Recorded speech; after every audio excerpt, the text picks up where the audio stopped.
Well, there are a number of ways to do it. We can't take everybody we have. We do have about 250,000 recordings, and we put out about 25 to 30 new CDs of music every month, so it's a tremendous amount of material. We try to meet the needs of our clients, and because we are meant, in contrast to some other libraries, meant to be a comprehensive resource versus, say, a niche library that only has, say, hip-hop or electronica or rock or something like that. We constantly monitor what clients need, and we make sure to meet those needs. So that's the primary responsibility, as well as sharing the revenue that we get with our composers. When there are new songwriters and composers who want to get their music heard by us, there are a number of ways to do that. The libraries that we represent, there are about 25 or so different libraries. Some of them don't actively produce anymore. They're archival, say. But most of them do produce. So what we do is we will listen to music from submissions that we receive. If we feel that the composer has something of value for us, that they're good and that they would be easy to work with and can write for library music, then we will refer them to the libraries with a recommendation. And many of those people have gotten work from us.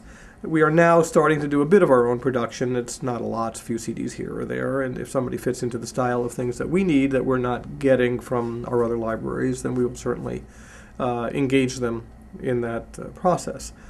And another thing that we did recently we're very excited about is a joint venture with a website called Indie 911. And Indie 911, if you don't know, it is a social network site surrounded around music and songwriters and composers. And songwriters will create a web page, like a MySpace type page. And they will put up all kinds of information about themselves. There's video, there's music, there's influences and wikis and blogs and tour dates, things like that. And you can put your friends on, and it has this, the network effect, the multiplier effect of people coming and listening to your music. And then you identify which tracks you give Indie 911 the right to offer for download. And then the public comes in if they want to buy the track. After they've listened to it, they pay the 99 cents. What we've done with Indie 911 is created an exclusive synchronization agreement. So everybody on Indie 911 gets offered the right to submit songs for participation and inclusion in the APM synchronization library.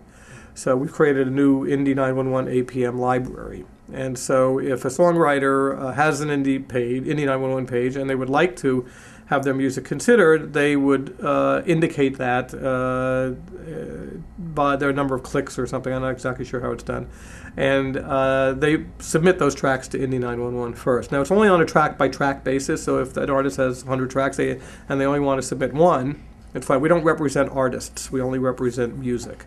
And it doesn't have to be the exclusive everything that they own. So we're not managing them. We just are looking for good material. So let's say they pick 5 tracks.